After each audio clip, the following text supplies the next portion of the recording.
guerra entre a Rússia e a Ucrânia se espalhou para o Cáucaso.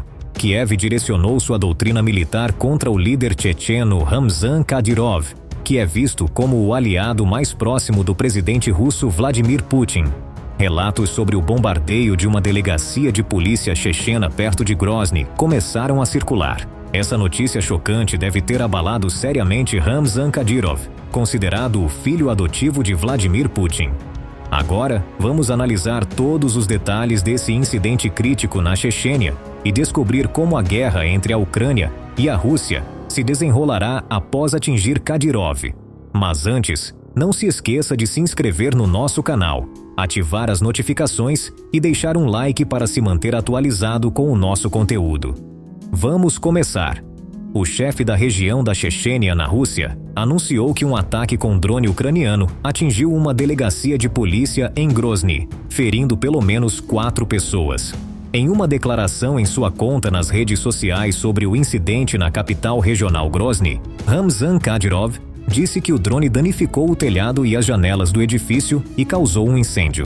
Um vídeo compartilhado por Kadyrov mostrou janelas quebradas.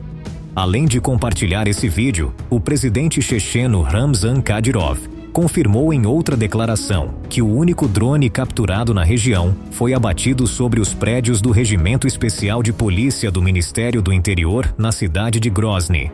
Kadyrov afirmou que 4 guardas ficaram levemente feridos. O drone explodiu, causando danos menores, e o incêndio foi posteriormente controlado.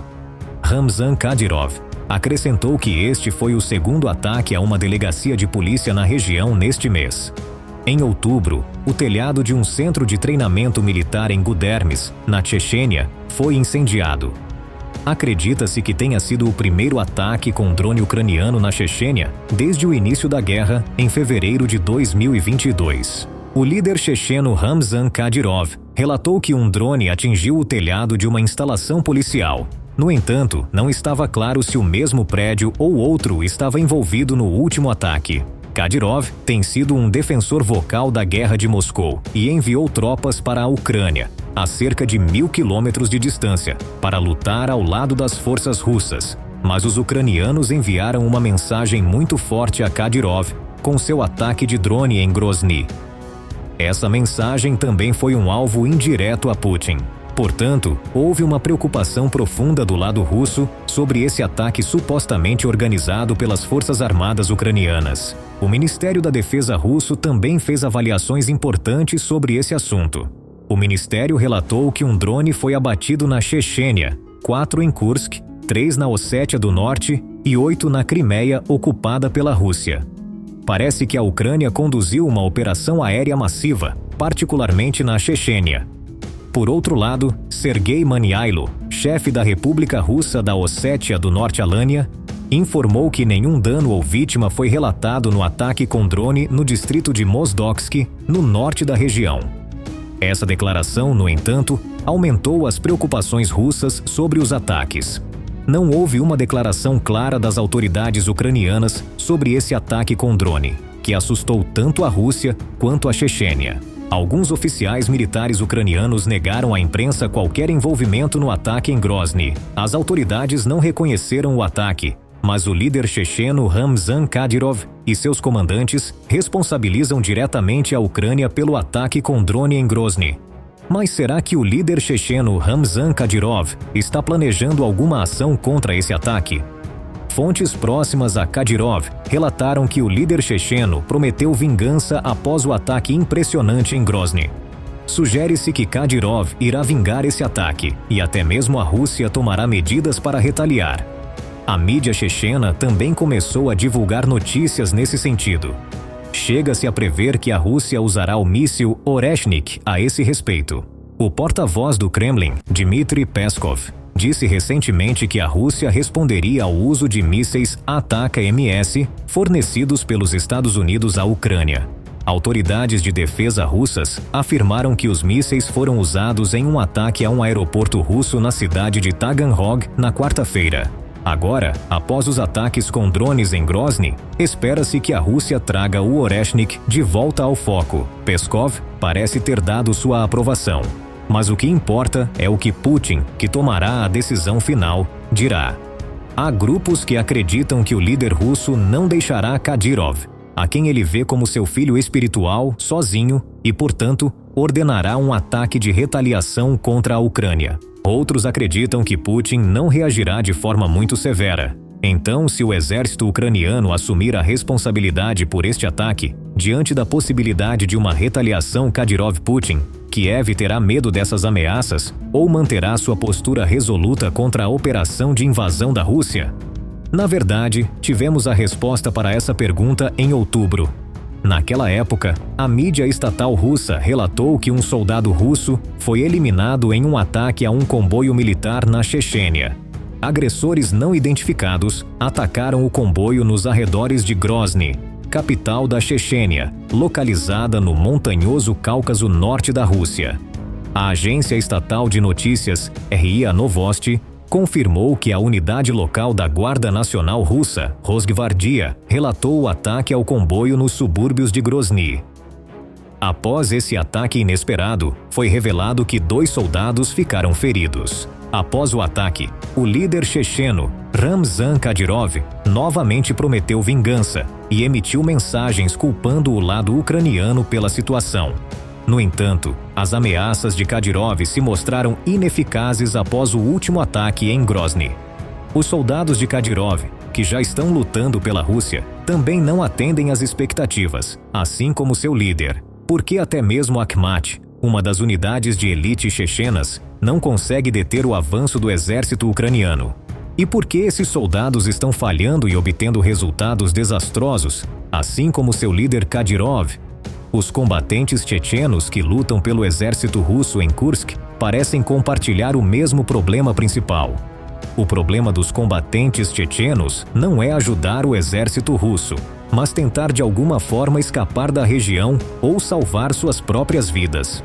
Como você deve se lembrar, no auge da batalha em Kursk, quando muitos combatentes chechenos foram feitos prisioneiros pela Ucrânia, blogueiros milicianos russos alegaram que até mesmo a unidade Akhmat ofereceu pouca resistência quando a ofensiva começou.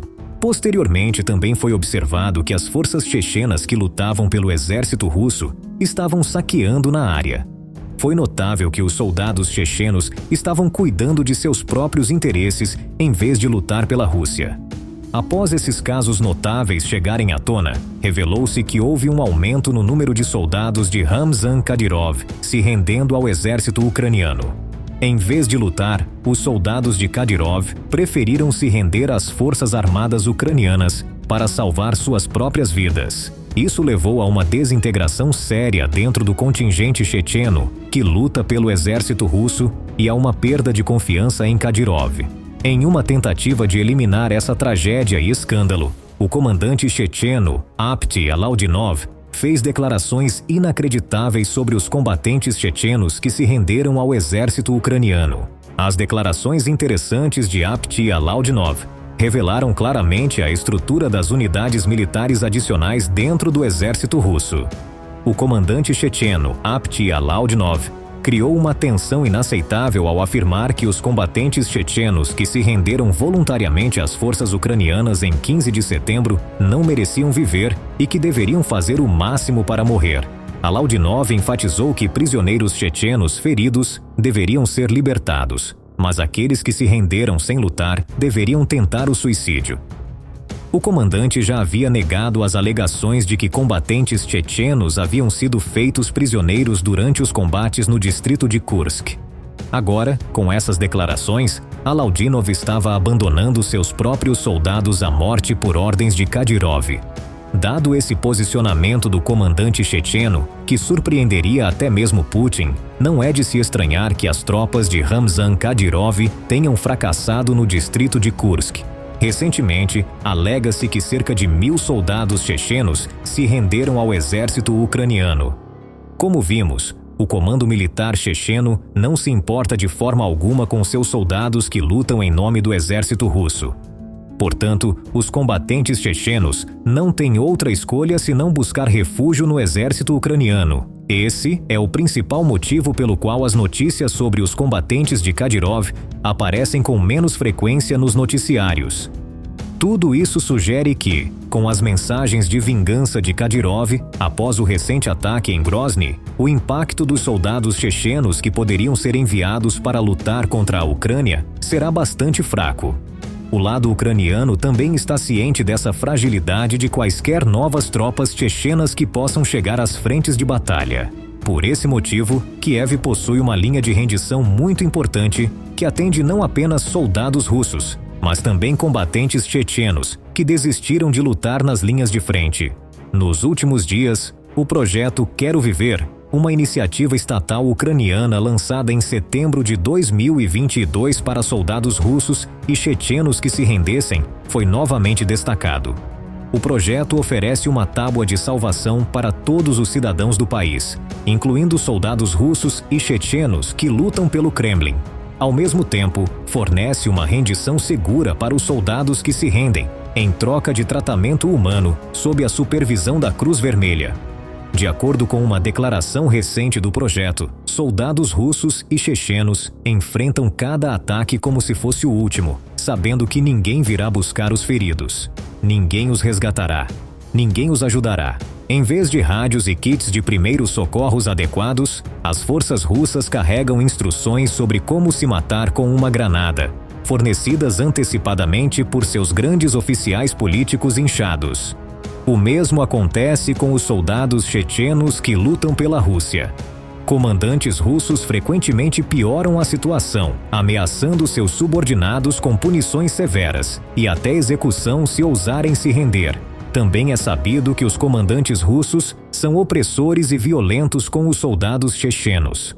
Por causa de todas essas condições desfavoráveis, o projeto chamado Eu Quero Viver, oferecido pelos ucranianos a soldados russos e chechenos, é visto como uma opção muito mais preferível.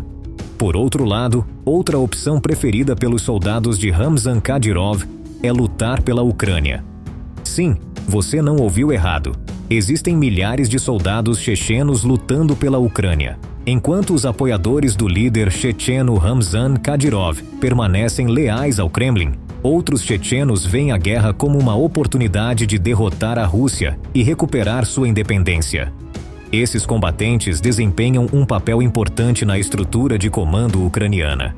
As motivações dos combatentes do lado de Kiev são mistas. Embora apoiem sinceramente a independência da Ucrânia, também estão interessados em treinamento e armamentos para apoiar sua luta pela independência da Rússia e pela revivescência da República Chechena, independente da Ichkeria, que de fato existiu de 1991 a 2000. As chances desses combatentes provocarem uma revolução na Chechênia são pequenas, mas não impossíveis. Se tal levante ocorresse, poderia desencadear rebeliões separatistas de grupos étnicos nas diversas repúblicas e, finalmente, levar à desintegração da Federação Russa. Se esses chechenos abrirem uma segunda frente formidável dentro da Rússia, o Kremlin será forçado a desviar seus recursos militares do campo de batalha na Ucrânia e fortalecer seu flanco sul. Combatentes chechenos que já fizeram suas vozes ouvidas de forma feroz conquistaram muitos sucessos em nome da Ucrânia. Um deles foi o Batalhão Voluntário Sheikh Mansur Chechen. Esta unidade incrível tem um histórico comprovado de sucesso dentro do comando militar ucraniano e um forte compromisso com seus parceiros ucranianos. Os combatentes refletem muitas das motivações, contradições internas e capacidades crescentes de outras unidades chechenas, oferecendo uma visão das complexidades geopolíticas maiores no terreno. A segurança operacional impede a publicação de números exatos de combatentes ou unidades aliadas. O número exato de tropas chechenas lutando pela Ucrânia, incluindo o batalhão Sheikh Mansur, portanto, é desconhecido. No entanto, é seguro afirmar que as tropas chechenas são uma parte respeitada da capacidade de defesa da Ucrânia. Um resumo detalhado do ponto de vista checheno, cujos números exatos não são conhecidos, é melhor expresso por Niburu, um combatente checheno perto de Bakhmut. De acordo com Niburu, os chechenos podem ser divididos em duas categorias: aqueles que aceitaram a perda da independência de Ichkeria e aqueles que mantiveram sua luta apenas sob pressão. Um patch de uniforme popular explica as motivações e a composição dos voluntários chechenos na Ucrânia. Niburu também destaca um fator importante que motiva o envolvimento checheno na Ucrânia. A invasão russa da Geórgia em 2008 foi muito curta, e desde 2014, a guerra na Ucrânia tem sido o primeiro conflito em larga escala com a Rússia, dando aos chechenos uma chance de se vingar contra seus opositores. Portanto, desde 2014, muitas pessoas vieram para a Ucrânia para participar do Gazavat. Os chechenos viram isso como um jihad pela sua terra natal. A guerra russo-ucraniana aumentou nossas chances de libertar a República Chechena de Ichkeria da ocupação muitas vezes, porque nesta guerra a Rússia ficava mais fraca a cada dia. O que realmente importava era que o mundo todo visse a verdadeira face desse monstro. Com essa realização, a Ucrânia forneceu um ambiente favorável para que os apoiadores da independência chechena reunissem diferentes elementos em uma campanha coordenada contra um inimigo histórico comum. Combatentes chechenos aliados vivem, treinam e operam em paralelo com seus colegas ucranianos. Eles não estão diretamente incorporados. Neste estágio da guerra, muitos deles foram formalmente aceitos como contratados nas fileiras do Ministério da Defesa ucraniano, recebendo remuneração adequada e acesso a suprimentos e munições. Havia problemas burocráticos em andamento, como migração não documentada e verificações de antecedentes, que impediram alguns voluntários chechenos de obter o status oficial de voluntários no exército ucraniano. Mas esses representavam exceções. Culturalmente, por outro lado, enquanto os chechenos estavam estreitamente aliados com seus colegas ucranianos, eles, no entanto, operavam de maneira claramente separada, mas em pé de igualdade. O fato de haver pouca barreira linguística também contribuiu para a fusão das forças ucranianas e chechenas. Mas parecia haver poucos problemas em equipar as tropas chechenas com o mesmo padrão das tropas ucranianas de linha de frente. O acesso a armas pequenas é onipresente e frequentemente suplementado por material russo capturado. Armas modernas da OTAN contra tanques como Javelin, Enelau, AT-4, Bull Spike estão prontamente disponíveis dentro de redes logísticas descentralizadas. Equipamentos maiores ou mais sofisticados, como veículos blindados, artilharia pesada ou plataformas avançadas de atiradores de elite, são difíceis de adquirir, como acontece com todas as unidades irregulares. Drones, tanto de vigilância quanto de ataque FPV, têm o maior impacto e são empregados pelas tropas chechenas em um nível aproximadamente igual ao de seus colegas ucranianos. Todas as unidades estão ativamente buscando maior capacidade de UAV e atualizações, como tecnologia de imagem térmica e visão noturna. Para equipamentos de comunicação de campo, as forças russas começaram a produzir rádios, como o Azart, enquanto as forças ucranianas dependem quase exclusivamente de rádios civis importados, como os Motorola e Hi-Terra. Existem preocupações sobre a criptografia e a interceptação dessas comunicações, mas na maior parte, elas parecem adequadas para a tarefa. No entanto, um treinamento de alta qualidade é ativamente buscado em todos os setores, pois, como Nibiru observa, na maioria das unidades regulares das Forças Armadas da Ucrânia, o treinamento de qualidade está ausente devido ao recrutamento constante de novos recrutas, falta de tempo e de instrutores qualificados. Os soldados chechenos que lutam pela Ucrânia, portanto, frequentemente se veem lutando contra obstáculos burocráticos e falta de recursos. O pessoal de comando ucraniano, do nível de campo ao nível do Estado-Maior, está ansioso para envolver instrutores militares, mas tem dificuldade em obter as aprovações oficiais para fornecer moradia básica, transporte ou equipamentos necessários para os instrutores. Parece haver uma desconexão entre a necessidade amplamente expressa de instrutores e a disposição da Ucrânia em financiar esses programas de treinamento. O Ocidente está ajudando a Ucrânia a fazer isso. A Ucrânia está tentando fornecer melhor equipamento e treinamento militar mais intensivo para os soldados chechenos que lutam por ela. Essa é a diferença. Por um lado, os soldados de Kadyrov estão fugindo das linhas de frente. E, por outro, as tropas chechenas lutando pela Ucrânia, apesar de todas as suas inadequações, não estão dando um passo atrás no movimento pela liberdade de Kiev. Kadyrov pode enfrentar enormes problemas decorrentes dessa situação no futuro. A vitória esperada da Ucrânia também pode colocar em risco o poder de Ramzan Kadyrov. Mas por que Kadyrov ainda ajuda a Rússia, apesar de todos esses riscos? Ramzan Kadyrov, o poderoso líder local, governa a região há quase 2 décadas e recebe enormes doações de Moscou em troca de sua lealdade inabalável ao presidente Vladimir Putin. Como você deve lembrar, o presidente checheno Ramzan Kadyrov admitiu em 2022 que a região sul da Rússia não sobreviveria um mês sem os bilhões de dólares em subsídios de Moscou. Kadyrov disse que a ajuda russa à Chechênia totalizou 300 bilhões de rublos, ou cerca de 4 bilhões de dólares por ano. Em 2020, as concessões e subsídios de Moscou à República Chechena totalizaram 125,6 bilhões de rublos, ou 1,6 bilhão de dólares. Kadyrov disse que deseja a independência e que os subsídios da Rússia devem continuar, referindo-se ao governo separatista checheno, com o qual Moscou lutou em 2 guerras violentas na década de 1990 e no início dos anos 2000. No entanto, o líder checheno também enfatizou que não havia gás, eletricidade ou petróleo em sua região que lhe permitisse se separar da Rússia. Pela primeira vez, isso levantou a possibilidade de Kadyrov romper com Putin. Alexander Sokolov, um membro do Conselho Presidencial de Direitos Humanos, sugeriu que isso poderia acontecer. No entanto, Alexander Sokolov se desculpou por suas declarações após receber avisos de Putin e Kadyrov.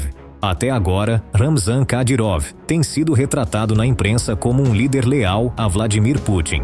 Apesar de sua oposição ocasional a Putin, Kadyrov não desistiu de seu desejo de manter um poder forte na Chechênia. Por essa razão, o líder checheno agiu como um fantoche, obedecendo a Putin. Espera-se que Kadyrov adote a mesma postura após o mais recente ataque em Grozny. Espera-se que o próprio líder russo decida se o líder checheno, que se refugiou atrás de Putin, retaliará ou não. Este vídeo chegou ao fim. Obrigado por assistir. O que você acha sobre isso? Conte-nos nos comentários. Não se esqueça de se inscrever em nosso canal e ativar as notificações para se manter informado sobre novos vídeos. Obrigado por nos acompanhar. Até breve.